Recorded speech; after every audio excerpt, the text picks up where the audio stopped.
2020 থেকে 2024 সাল পর্যন্ত বিশ্বজুড়ে সামরিক ব্যয় বেড়েছে আগের চেয়ে অনেক বেশি। রাশিয়া ইউক্রেন যুদ্ধ, চীন তাইওয়ান উত্তেজনা ও দক্ষিণ এশিয়ার প্রতিযোগিতায় বহু দেশ অস্ত্র আমদানিতে জোর দিয়েছে। স্টকহোম ইন্টারন্যাশনাল পিস রিসার্চ ইনস্টিটিউটের সর্বশেষ প্রতিবেদন অনুযায়ী এই 5 বছরে বিশ্বের সর্বোচ্চ অস্ত্র আমদানিকারক দেশ হিসাবে রয়েছে ইউক্রেন। রাশিয়া আগ্রাসনের মুখে ইউক্রেনের অস্ত্র আমদানি বেড়েছে প্রায় শতগুণ। 2015 থেকে 2019 সালের তুলনায় 2020 থেকে 2024 সালে ইউক্রেনের অস্ত্র আমদানির প্রবৃদ্ধি হার অনেক বেশি। একাই ইউক্রেন দখল করেছে বিশ্ব অস্ত্র আমদানির প্রায় 9%। বান্ডেল থাকলে প্রতি সেনমানিতে টাকা বাঁচবে।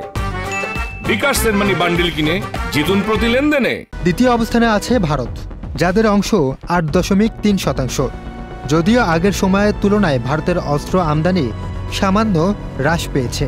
এর কারণ হিসেবে বিশ্লেষকরা বলছেন ভারত নিজস্ব প্রতিরক্ষা শিল্পের উন্নয়নে মনোযোগী হয়েছে, রাশিয়ার ওপর নির্ভরতা কমিয়ে নিজস্ব অস্ত্র উৎপাদনের সক্ষমতা বৃদ্ধি ও দেশীয় প্রতিরক্ষা শিল্পে বিনিয়োগ। তালিকায় তৃতীয় ও চতুর্থ স্থানে রয়েছে কাতার ও সৌদি আরব। উভয় দেশে দখল করেছে 6.8% করে। যুক্তরাজ্য ও ফ্রান্স এই দেশগুলো থেকে সবচেয়ে বেশি অস্ত্র সরবরাহ করেছে। এদিকে পাকিস্তানও উঠে এসেছে পঞ্চম স্থানে। 4.6% অস্ত্র আমদানি করে দেশটি পঞ্চম স্থান দখল করেছে। এখানে বড় ভূমিকা রেখেছে চীন, যারা পাকিস্তানে অস্ত্র আমদানির 80%-এর বেশি যোগান দিয়েছে।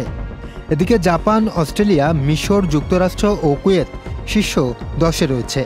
অঞ্চলভিত্তিক বিশ্লেষণে দেখা গেছে ইউরোপে অস্ত্র আমদানি বেড়েছে প্রায় 155%। এর বড় কারণ হিসেবে ধরা হচ্ছে ইউক্রেনের যুদ্ধ ও রাশিয়ার হুমকি। Muin Tasdid, channel I.